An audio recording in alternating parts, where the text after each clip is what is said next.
There's a really interesting element of therapy which has always sat quite uncomfortably with me. I would call that the privatisation of suffering.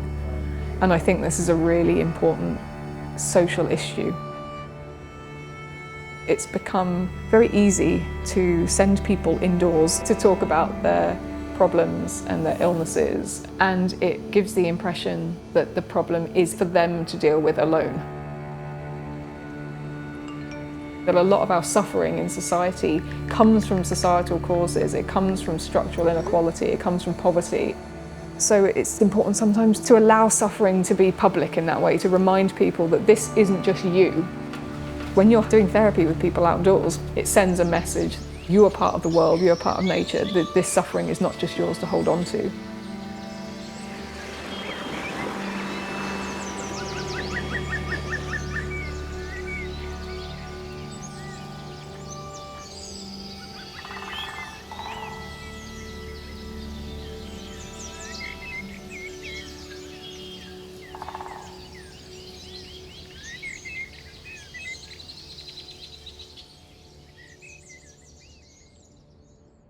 My name is Ruth. I am an outdoor therapist.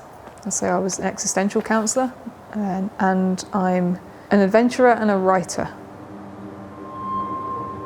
When we find ourselves stuck with where to go in our lives or how to feel about something and things aren't moving, I like to invite the question, what is the possibility from here?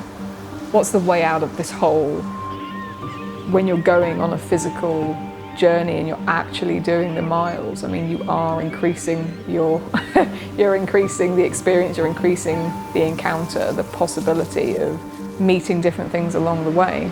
Helping people see in that moment of stuckness, here's possibility. When you're out in nature, you've got some visual cues that are really interesting around that. You've got a sense of direction, you can go backwards and you can go forwards. But also nature is a really non-judgmental space. You can just be there and you can give up your worries and you can give up your fears to something bigger than you. And everything is going through that with you, whether it's a fox living in the woods, or it's a tree, or it's the cycle of water in the environment and the atmosphere and the oceans. Everything is in that process. So there's a lived metaphor out there in nature, and I think there's a really deep reassurance that these things are okay and they help us come to terms with cycles of life and to go through cycles of emotion.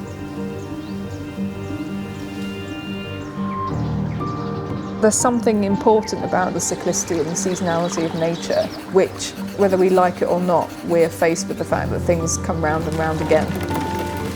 There's this actualising tendency of nature, and I think in the human spirit, that you keep going forward, you keep moving on through your cycles and through your seasons. And so I think nature offers that sign that you're in a here and now process.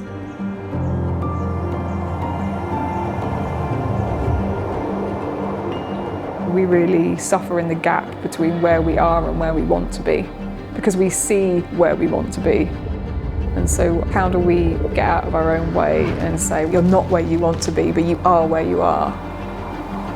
There's so much freedom in that, because you're not spending your life waiting for your healing that's going to happen in the future, at the end of the course of therapy. The implication is that you'll be at the end of the process somewhere, and you're not, you are the process, in the way that nature is the process. It's part of the seasons of being a human. When something about that truth connects, I think it's like, wow, I'm here.